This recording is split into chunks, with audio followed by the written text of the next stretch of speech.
Hello friends, I am Asutke sir. I am going to teach you going to. आज आपण going to वाक्यामध्ये कसं वापरतात ते शिकणार आहोत. सगळ्यात पहिल्यांदा going to म्हणजे नेमकं काय हे तुम्हाला कळणं अत्यंत आवश्यक आहे. मित्रांनो, going to म्हणजे अतिशय जवळचा भविष्यकाळ दर्शवण्यासाठी मनातील गोष्ट, उद्देश किंवा हेतू किंवा कोणतीही गोष्ट सांगण्यासाठी गोइंग टू वापरलं जातं. मी या ठिकाणी लिहिलं म्हणजे अतिशय जवळचा भविष्यकाळ दर्शवण्यासाठी मनातील गोष्ट, उद्देश व हेतू सांगण्यासाठी गोइंग टूची रचना करतात. मित्रांनो, एक गोष्ट तुम्ही लक्षात ठेवली पाहिजे, गो व कम या शब्दाबरोबर गोइंग टूची रचना करत नाहीत. म्हणजेच कम किंवा गो शब्दाबरोबर गोइंग टू वापरत नाहीत. मित्रांनो, गोइंग टू कसं वापरतात ते बघूया. एक्झाम्पल बघा. Number 1, Rani will read a book. मित्रांनो, हे उदाहरण सोडवण्याच्या अगोदर गोइंग टूची रचना करण्यासाठी जे सूत्र आहे ते सूत्र बघूया. 1 नंबर बघा सूत्र, S plus am is are plus going to plus V1 plus object. जर दिलेलं वाक्य नकारार्थी असेल तर त्याच्यासाठी सूत्र आहे S plus am is are plus not plus going to plus V1 plus object. मित्रांनो, या सूत्राचा वापर करून तुम्हाला उत्तर लिहायचं आहे. पहिलं वाक्य बघा, राणी विल रीड अ बुक. मित्रांनो, जे कोणतं वाक्य तुम्हाला दिलेलं आहे, दिलेल्या वाक्यातील विल किंवा शाल शब्द काढायचा आहे तुम्हाला आणि त्या जाग्यामध्ये एम इज आर पैकी एक शब्द आणि त्याच्या पुढे गोइंग टू घ्यायचं आणि बाकीचं वाक्यातील राहिलेला भाग आहे तसा लिहून घ्यायचा आहे.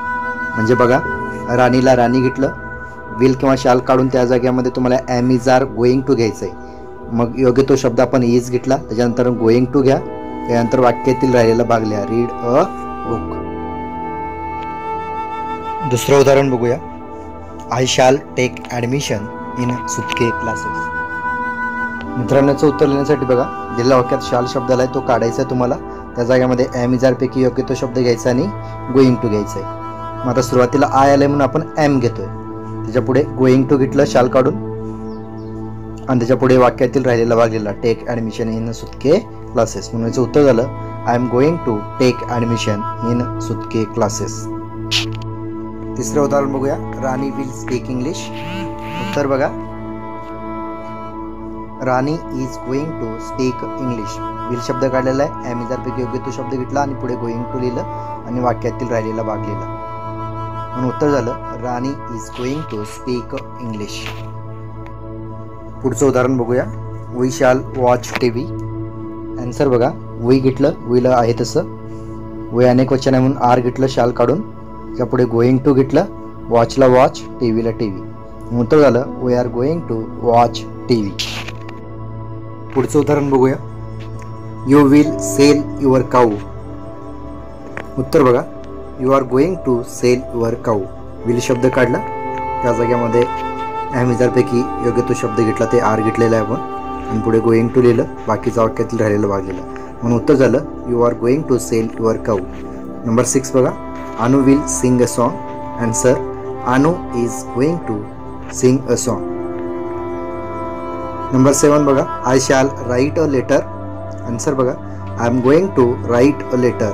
Number 8, we shall learn English. Answer बघा, we are going to learn English. विद्यार्थी मित्रांनो, हे खालील वाक्य सोडवा.